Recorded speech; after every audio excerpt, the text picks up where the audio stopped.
Class शुरू करते हैं अपन। देखिए, पिछली क्लास में हम जीवाणु द्वारा होने वाले जो रोग थे, उनके लक्षण, उनके रोग कारक, उनका क्या ट्रीटमेंट है, इनके बारे में बात कर रहे थे। और जो आखिरी पिछली क्लास में जो आखिरी डिसीज हमने पढ़ी थी, जो रोग पढ़ा था जो जीवाणु के द्वारा होने वाला था, वो था प्लेग। और प्लेग के बारे में मैंने आपको बताया था कि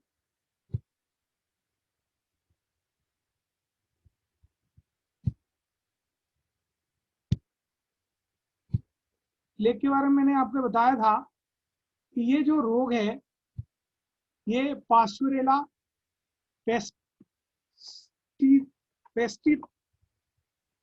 पेस्टिस के द्वारा फैलता है। पास्चुरेला पेस्टिस के द्वारा फैलता है। और इसका जो संचरण है,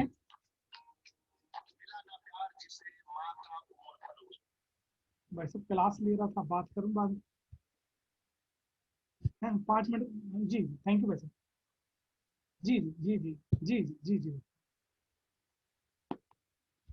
पेस्टिस के द्वारा फैलता है। और इसका जो इस बैक्टीरिया का जो संचरण है, वो चूहे के द्वारा होता है।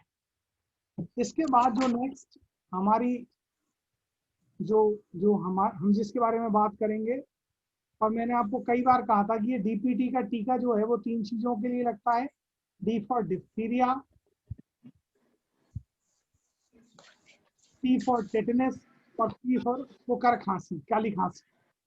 ये काली खांसी, कोकर खांसी या जो वूपिंग कफ है, इसको जो फैलाने वाला रोग कारक है, जिसके कारण ये फैलता है, वो रोगजनक जो है वो है वार्डेटेला परट्यूसिस।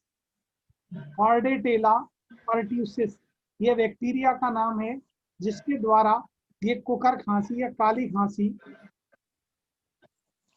फैलती है। और इसका जो माध्यम है वो है ड्रॉपलेट इन्फेक्शन। कोई बता सकता है ये ड्रॉपलेट इन्फेक्शन क्या होता है? अनम्यूट करके बताएगा और फिर म्यूट करेगा खुद को। ड्रॉपलेट इन्फेक्शन क्या होता है?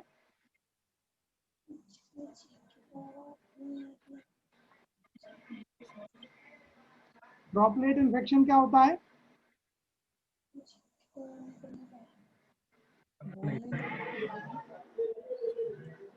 ड्रॉपलेट इन्फेक्शन का मतलब ये होता है कि जैसे आजकल आप लोगों ने देखा होगा, जो कोविड-19 है वो रोग चल रहा है, तो सब लोग अपने मुंह को ढक के रखते हैं। पता है क्यों? क्योंकि जब हम खांसें या छींकें, तो हमारे मुंह से या किसी भी रोगी के मुंह से जो बूंदें निकलती हैं, उन बूंदों में क्या होता है? रोग कारक होता है, रोगजनक होता है। और वो जब बूंदें किसी दूसरे स्वस्थ व्यक्ति पर गिरती हैं, तो वो इन्फेक्टेड हो जाता है, वो रोगग्रस्त हो जाता है। तो ये बूंदों के द्वारा जो इन्फेक्शन फैलता है, उसको अपन कहते हैं ड्रॉपलेट इन्फेक्शन। ठीक है। इस रोग के लक्षण क्या है? कुकर खांसी या काली खांसी के लक्षण क्या है? कि निरंतर खांसी रहती है, लगातार आदमी जो व्यक्ति है वो खांसता रहता है, और खांसी के अंत में थोड़ा सा स्त्राव निकलता है, और खांसी थोड़ी देर के लिए बंद हो जाती है। और ये जो खांसी है, इसका जो सबसे ज्यादा जो प्रभाव होता है वो रात के समय होता है। ठीक है। क्योंकि आजकल जैसे ही बच्चा जन्म लेता है, उसे डीपीटी का टीका लगा दिया जाता है। तो ये जो रोग है, ये अब हमारे देश में ना के बराबर होता है। तो ये कुकर खांसी या काली खांसी जो है, वो वार्डेटेला परट्यूसिस के द्वारा होती है। अगला जो रोग है 9 नंबर का, वो है अतिसार या दस्त या डायरिया। बैक्टीरिया के द्वारा होने वाला रोग है। और ये जिस बैक्टीरिया के द्वारा होता है वो है साल्मोनेला साइजेला। बैक्टीरिया का क्या नाम है? साल्मोनेला साइजेला। साइलेज साइजेला जी हाँ, बिल्कुल बिल्कुल सही कहा, साल्मोनेला साइजेला। साइलेज इस बैक्टीरिया के द्वारा ये फैलता है। और ये रोग का नाम है अतिसार, दस्त या या डायरिया। दस्त इसके लक्षण क्या है? कि बहुत अधिक मात्रा में पतले दस्त, डायरिया। दस्त होते हैं बहुत अधिक मात्रा में। ठीक है। क्यों होता है ये? ये होता है अपाच्य या सड़ा हुआ भोजन।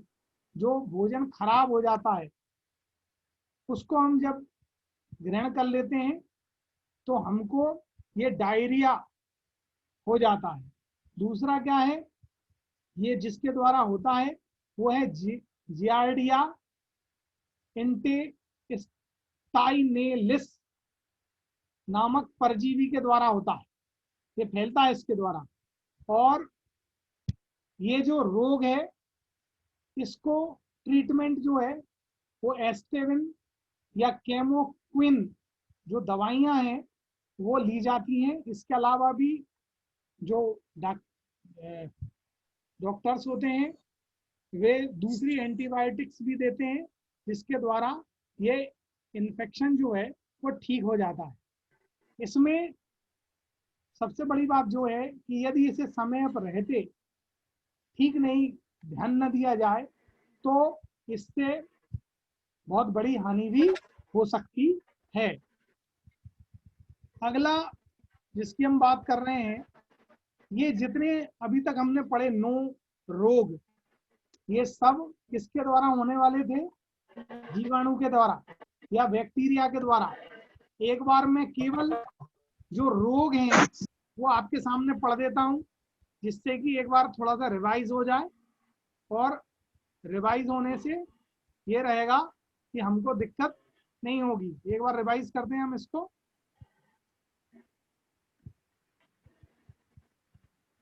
देखिए पहला रोग जो हमने पढ़ा था वो था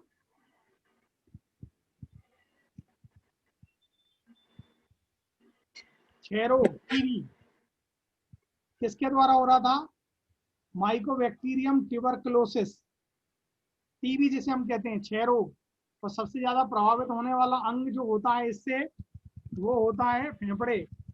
और तो धीरे धीरे सब होते हैं लेकिन सबसे ज्यादा प्रभावित होता है। दूसरा रोग हमने जो पढ़ा था वो था लेप्रोसी, कुष्ठ रोग, हैंसन रोग कहते हैं।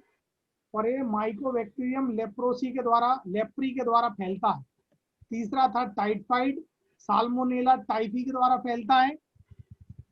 चौथा था डिप्थीरिया, हमने बताया था डीपीटी का टीका लगता है।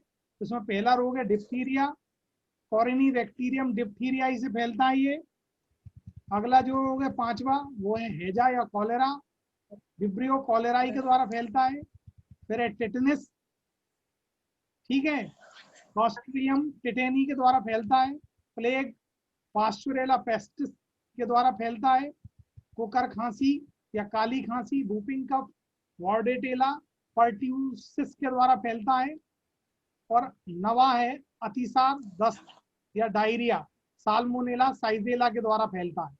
तो ये मुख्य रोग हैं जो कि बैक्टीरिया के द्वारा फैलते हैं। और ये अधिकांश जो हैं रोग, इनके बारे में कभी कभी 5 नंबर में विस्तार से पूछ लिया जाता है। तो जब विस्तार से इसको पूछा जाए, 5 नंबर में पूछा जाए, तो हमको उसका रोग कारक क्या है, माध्यम क्या है, लक्षण क्या है और उपचार क्या है, ये सारी चीजें उसमें लिखनी पड़ेंगी। इसके अलावा कभी कभार अगर आप देखेंगे तो ये जोड़ियां बनाने में आ जाता है, एक एक नंबर में जो आती हैं। या कभी कभार रोग कारक या बैक्टीरिया के द्वारा फैलने वाला रोग कौन सा है, इस तरीके से ऑब्जेक्टिव टाइप में भी इनको पूछ लिया जाता है। दूसरा जो रोग के अंतर्गत हमारे कोर्स में है वो है वायरस से फैलने वाले रोग, या सामने आप स्क्रीन पर देखेंगे विषाणु जनित रोग। जहां मेरा कर्सर आपको दिखाई दे रहा है ये लिखा हुआ देखिए, विषाणु जनित रोग। अब तक हमने जो पढ़े वो जीवाणु के द्वारा फैलने वाले थे, बैक्टीरिया के द्वारा फैलने वाले थे। अब हम बात करते हैं कि वायरस के द्वारा फैलने वाले रोग कौन कौन से होते हैं। सबसे पहला जो जिसका उन्मूलन हमारे देश में हो चुका है वो है पोलियो। इसका पूरा नाम क्या है? Polio myelitis. क्या नाम है? Polio myelitis. ठीक है, आप सब जानते हैं इसके बारे में। हमारे देश में एक अभियान चलता है, ठीक है, पोलियो अभियान, जिसमें 5 वर्ष से कम उम्र के, जो 5 वर्ष तक उम्र के जो बच्चे होते हैं उनको पोलियो की ड्रॉप्स पिलाई जाती हैं। और इसके कारण से ये रोग जो है वो लगभग हमारे देश से कैसा हो चुका है, समाप्त हो चुका है। फिर भी हम इसके बारे में पढ़ते हैं। देखिए, रोगजनक या विषाणु वायरस कौन सा है? पोलियोमाइलिटिस का रोगजनक जो है वो संसार का सूक्ष्मतम विषाणु है। इसे अपन पोलियो वायरस या एंटीरो वायरस कहते हैं, जिसका व्यास 10 mu होता है। और इसकी एक और विशेषता क्या है? यह एक सूत्रीय वायरस, यानी कि एक सूत्रीय वायरस को अपन ऐसे समझेंगे कि इसमें जो डीएनए पाया जाता है वो सिंगल हेलिक्स होता है, एक सूत्रीय होता है, और काय का बना होता है? आरएनए का। ठीक है। लक्षण क्या है? पोलियो के अंतर्गत वायरस जो होता है वो हमारी आंत में पहुंच जाता है। किसके द्वारा? हमारे खाने पीने, ठीक है, उसके माध्यम से। और वहां पहुंच करके ये वृद्धि करते हैं, और वृद्धि करने के बाद ये हमारे ब्लड और जो लसिका होती है उसके द्वारा संचरित होकर के स्पाइनल कॉर्ड में, रीढ़ की हड्डी में, जानते हैं आप स्पाइनल कॉर्ड, मेरू रज्जु जिसे अपन कहते हैं, जो रीढ़ की हड्डी के बीच में पाई जाती है, उसके डोर्सल हॉर्न पर उसकी तंत्रिकाओं को क्या कर देते हैं? जो नर्व्स होती हैं, नर्व सेल्स होती हैं, उनको क्या करते हैं? डैमेज कर देते हैं, क्षतिग्रस्त कर देते हैं। और इस कारण से जो पैर होते हैं उसकी मांसपेशियों की कार्य क्षमता समाप्त हो जाती है और रोगी पैरों से विकलांग हो जाता है। क्या नियंत्रण? इसका नियंत्रण कैसे कर सकते हैं? पोलियो का टीका, वैक्सीन, पोलियो अभियान चलता है हमारे यहाँ पर, वैक्सीन पिलाई जाती है। अब हमको याद रखने वाली बात ये है कि ये जो पोलियो का टीका है, वैक्सीन है, इसका निर्माण जॉन ब्रेक ने किया था। किसने किया था? जॉन ब्रेक। ठीक है। और ये वैक्सीन इन्होंने की थी। लेकिन जो आजकल दवा पिलाई जाती है, ओरल वैक्सीन, मुंह से दी जाती है, ये ओरल वैक्सीन जो है वर्तमान में जो प्रयोग की जा रही है, इसका निर्माण सेबीन ने किया था। सेबीन। ठीक है। तो ये पोलियो था, लगभग हमारे देश से इसका उन्मूलन हो चुका है। अगली बात करते हैं हम। आपने नाम सुना होगा हाइड्रोफोबिया या रेबीज। जब भी कोई, विशेषकर जो हमारे बीच में सबसे ज्यादा देखने को मिलता है, जब भी किसी को कोई कुत्ता खा लेता, कुत्ता काट लेता, तो क्या करते हैं हम? डॉक्टर के पास जाते हैं और उसको इंजेक्शन लगवाते हैं। पहले 14 इंजेक्शन लगते थे, आजकल उनकी संख्या कम हो गई है, धीरे धीरे सब चीजें एडवांस होती जा रही हैं। तो ये जो रोग, जो कुत्ता, बिल्ली, लोमड़ी, बंदर, गिलहरी, भेड़िया, गीदड़ आदि के काटने से फैलता है, इस रोग को हम कहते हैं हाइड्रोफोबिया या रेबीज। क्या कहते हैं? Hydrophobia, rabies. अब इसको हाइड्रोफोबिया क्यों कहते हैं? क्योंकि इस रोग से ग्रसित व्यक्ति को पानी से डर लगता है। किससे लगता है? पानी से। तो हमेशा ये आभास होता रहता है कि उसके पास गहरा पानी है जिसमें वो डूब जाएगा, पानी का आभास होता रहता है। ठीक है। इसीलिए चूंकि पानी का डर लगता है, इसलिए इस रोग को हम कहते हैं हाइड्रोफोबिया। क्या कहते हैं? हाइड्रोफोबिया। ठीक है। रोगजनक कौन है इसका? Street virus. कौन है? Street virus. और ये मुख्य रूप से कहाँ पाया जाता है? कुत्ता, बिल्ली, लोमड़ी, बंदर, गिलहरी, गीदड़, भेड़िया आदि की लार में पाया जाता है। लक्षण क्या है? कि ये जो वायरस है, ये मस्तिष्क यानी ब्रेन और स्पाइनल कॉर्ड, मेरू रज्जु की जो न्यूरॉन्स होती हैं, वे उनको अधिक उत्तेजित कर देता है। ठीक है। रोगी के स्वरयंत्र और फेरेंक्स, वोकल कार्ड जो होती है, लैरिंक्स जिसे अपन कहते हैं, और फेरेंक्स की जो मसल्स होती हैं वो कैसी हो जाती है? अनियंत्रित हो जाती है, उन पर नियंत्रण नहीं रहता। भोज्य पदार्थों के ग्रहण करने में क्या होती है? कठिनाई होती है, और रोगी को पानी का आभास होता है और वो डरता रहता है।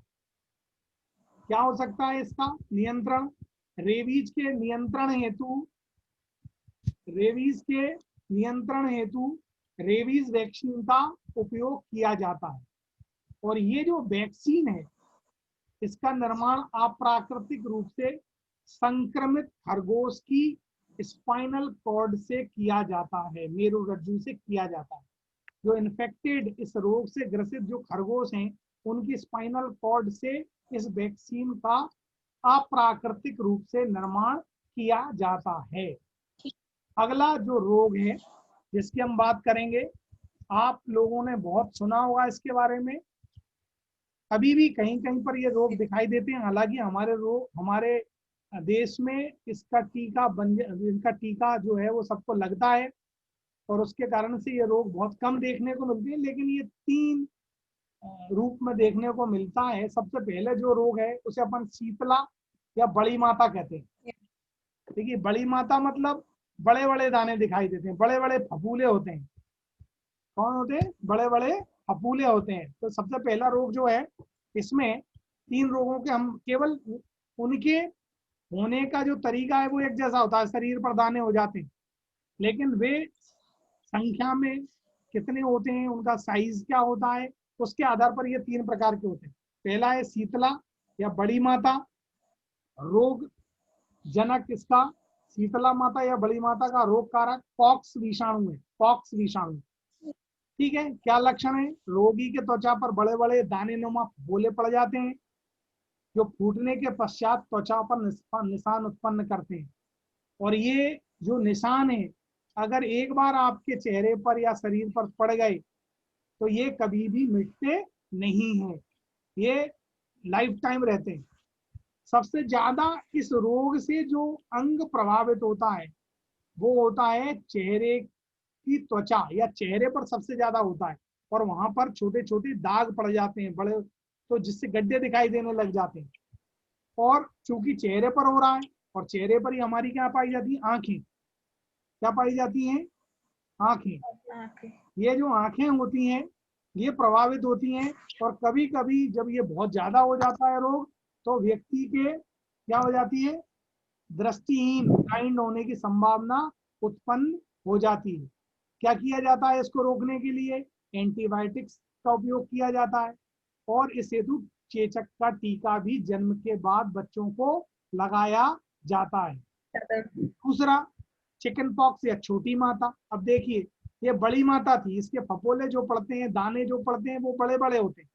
और ये चिकन पॉक्स या छोटी माता जो है, इसके जो दाने होते हैं वो कैसे होते हैं? छोटे होते हैं।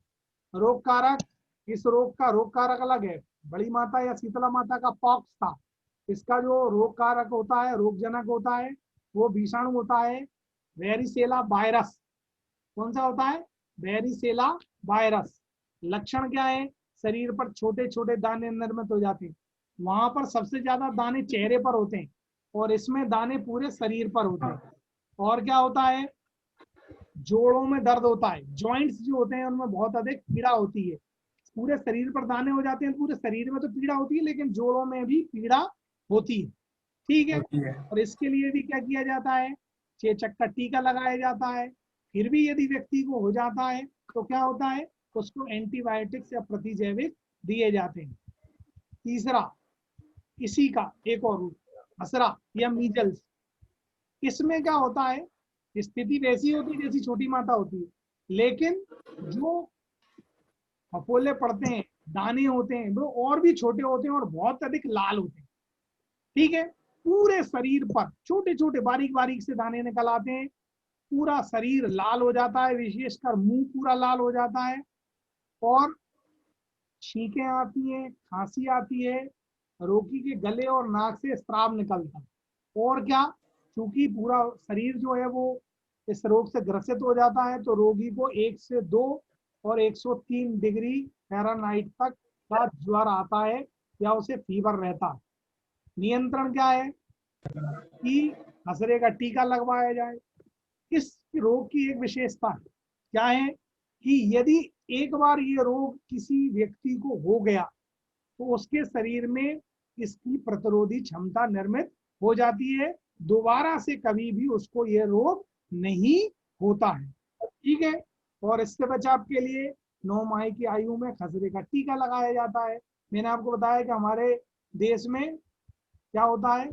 टीके लगाए जाते हैं बच्चे के जन्म के पश्चात। इंद्रधनुष, इंद्रधनुष एक प्रोग्राम है जो स्वास्थ्य विभाग के द्वारा चलाया जाता है। नाम याद रखेंगे, जब आप कॉम्पिटिटिव एग्जाम देंगे तो उसमें पूछा जाता है कि इंद्रधनुष क्या है, ठीक है। तो इंद्रधनुष एक तो उसमें पढ़ते हैं फिजिक्स में, किसमें पढ़ते हैं?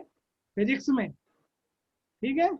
फिजिक्स में पढ़ते हैं ना, इंद्रधनुष 7 रंग का होता है ना। तो दूसरा जो है वो इंद्रधनुष जो है वो स्वास्थ्य विभाग के द्वारा एक मिशन चलाया जाता है, जिसमें जन्म लेने वाले जो बच्चे होते हैं उनको क्या किया जाता है? टीके लगाए जाते हैं, ठीक है। तो ये खसरा या मीजल्स है। अगला जो रोग है वो है ट्रेकोमा। ट्रेकोमा, ये ट्रेकोमा जो रोग है इसको और नाम से भी जाना जाता है, जैसे रोहे, कुकरे, और इसको एक और नाम से जाना जाता है ब्लाइंडिंग ट्रेकोमा। ब्लाइंडिंग ट्रेकोमा, ठीक है। अब आप समझ रहे होंगे ये ब्लाइंडिंग शब्द आया है, और ब्लाइंडिंग मतलब कि आंखों से संबंधित रोग होता है। यानी कि इस रोग के कारण से कभी कभी व्यक्ति जो होता है वो क्या करता है, वो अंधा हो जाता है। रोग कारक क्या है? चलामीदिया ट्रेकोमातिस। चलामीदिया ट्रेकोमातिस, ये विषाणु का नाम है, वायरस का नाम है, जिसके कारण से ये रोग ट्रेकोमा या ब्लाइंडिंग ट्रेकोमा फैलता है। क्या होता है इसको? सामान्य भाषा में, हमारी देसी भाषा में आंखों का आना भी कहते हैं, कंजक्टिवाइटिस। आंखें आ जाती है ना, आंखें लाल हो जाती हैं, उनमें खुजली होती है, लाल हो जाती हैं आंखें, आंसू निकलते रहते हैं, ठीक है, बहुत अधिक स्त्राव आता है, ठीक है। तो ये लक्षण जो है, रोगी के नेत्र में जलन, सूजन तथा लालिमा उत्पन्न हो जाती है। रोगग्रस्त नेत्र से आंसुओं का अधिक स्त्राव होता है। और कैसे होता है इसका संक्रमण? रोगग्रस्त यदि किसी को कंजक्टिवाइटिस या ट्रोकोमा रोग है और उस व्यक्ति के द्वारा इस्तेमाल किए हुए रूमाल, तौलिए, या हम उसके संपर्क में आए, उसके आंसुओं के संपर्क में आ जाए, उन्हीं आंसुओं को उसने हाथ से पोछा हो, उसी से हम हाथ मिला लें और अपने आंखों से लगा लें, तो क्या होता है, हमको भी ये रोग हो जाता है। कुल मिला के संपर्क से फैलता है। मछलियां भी इस रोग का संचरण करती हैं, ठीक है। और इसके लिए क्या किया जाता है? जैसे आप डॉक्टर के पास जाते हैं, डॉक्टर एंटीबायोटिक्स तो आपको देता ही है, साथ ही साथ क्या करता है, ऑइंटमेंट, आई ऑइंटमेंट देता है, ऑरियोमाइसिन। ऑरियोमाइसिन ये जो है ये उपचार में यूज किया जाता है, ट्रीटमेंट में योग इस्तेमाल किया जाता है। अगला जो है उसे अपन कहते हैं पीत ज्वर। क्या कहते हैं इसको? पीत ज्वर। वायरस के द्वारा, इजिप्टी नामक मच्छर द्वारा इसके वायरस को फैलाया जाता है। क्या होता है, जैसा आपको दिख रहा है, ज्वर मतलब बुखार, बहुत तेज फीवर आना, तो तेज फीवर रहता है इसमें बहुत अधिक। एनीमिया, एनीमिया आप लोग जानते हैं, खून की कमी, तथा हेमरेज, अत्यधिक रक्तस्राव की स्थिति बन जाती है। और सबसे ज्यादा प्रभावित होने वाला जो अंग होता है वो होता है यकृत। यकृत को बहुत अधिक मात्रा में क्षति पहुंचती है। तो ये पीत ज्वर है। इसके पश्चात एक रोग जिसके बारे में बारिश में सब लोग ये कहते हैं कि आपको कहीं पर भी पानी एकत्रित नहीं होने देना है, नहीं तो उसमें क्या होगा, मच्छर पनपेंगे, और मच्छरों के पनपने से क्या होगा, रोग फैलेंगे। क्या होगा? रोग फैलेंगे।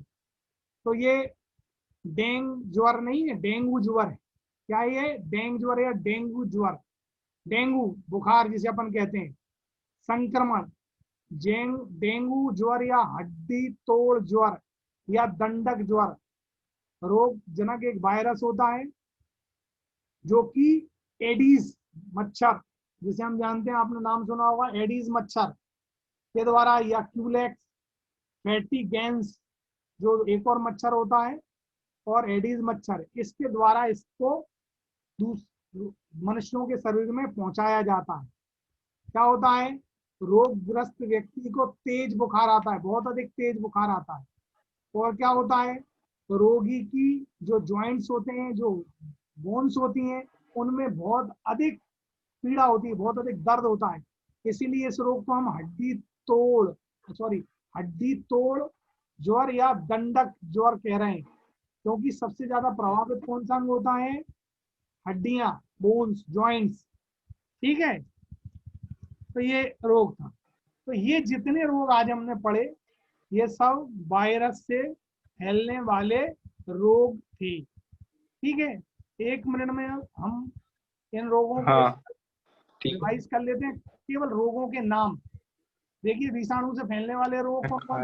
विषाणु जनित जो रोग हैं, एक बार पढ़ते हैं हम। पोलियो, दूसरा हाइड्रोफोबिया या रेबी, शीतला या बड़ी माता, चिकन पॉक्स या छोटी माता, खसरा या मीजल्स, जिसका रोग जनक कौन है? पॉलिनोसा मार्विलोरम वायरस या रूबेला वायरस भी किसे किसे कहते हैं? Rubella virus. खसरा या मीजल्स, पॉलिनोसा मार्विलोरम वायरस के द्वारा ये फैलता है। करते हैं ट्रोकोमा, कंजक्टिवाइटिस, आंखों का आना। ठीक है, पीत ज्वर और डेंगू, इतने रोग हमने पढ़े, ये सब वायरस के द्वारा होने वाले रोग हैं। अगली क्लास जब हमारी होगी, हम उसमें अन्य जो रोग हैं उनके द्वारा उनके बात करेंगे, जैसे मानसिक रोग हैं या प्रोटोजोआ जो होते हैं उनके द्वारा, जो या अति सूक्ष्म जो अन्य जीव होते हैं उनके द्वारा ये रोग उत्पन्न किए जाते हैं, उसके बारे में हम बात करेंगे। आप सब लोग इस ऑनलाइन क्लास में नमस्ते सर, बाय बाय। बाय, उपस्थित हुए आप सबका धन्यवाद। Bye sir. Bye bye sir, good night. Good night.